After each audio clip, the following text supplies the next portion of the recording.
my interest is in full disclosure.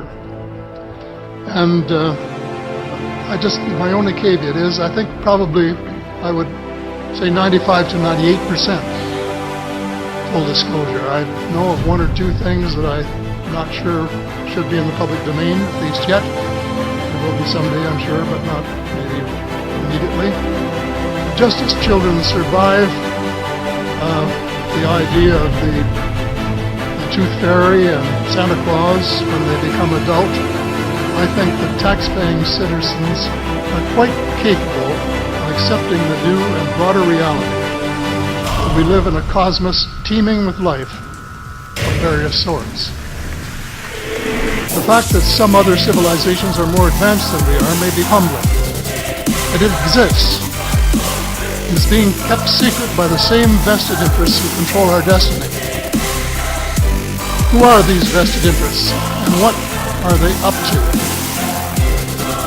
Well, Senator, you were talking about a military hunter.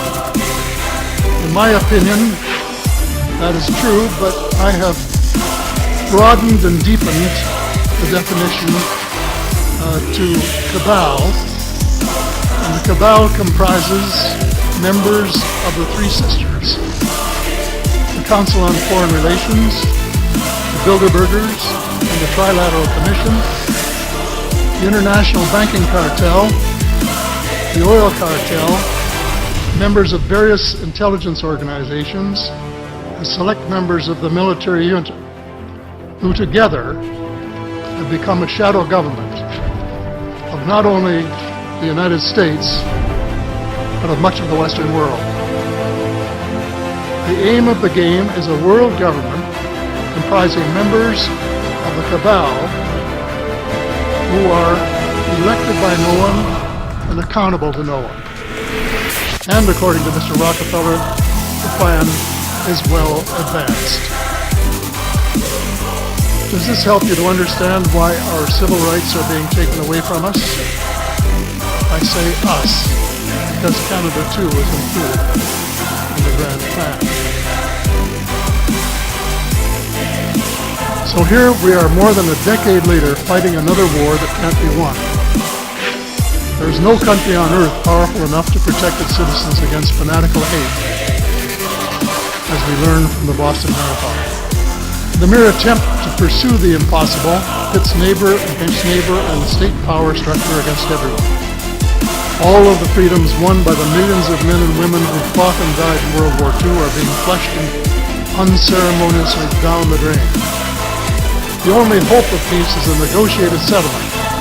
This will require a paradigm shift in American attitudes. It involves a de facto renunciation of the plan for a new American energy and the adoption of a pledge of cooperation with all humankind to build the kind of world which we are collectively capable of. Young people everywhere need to be challenged by a noble cause. They need to be involved in arresting global warming, creating a banking system that is just and sustainable, and lead the way in the transformation to the new reality that we have to live in harmony with our celestial neighbors, as well as seeking peace on earth.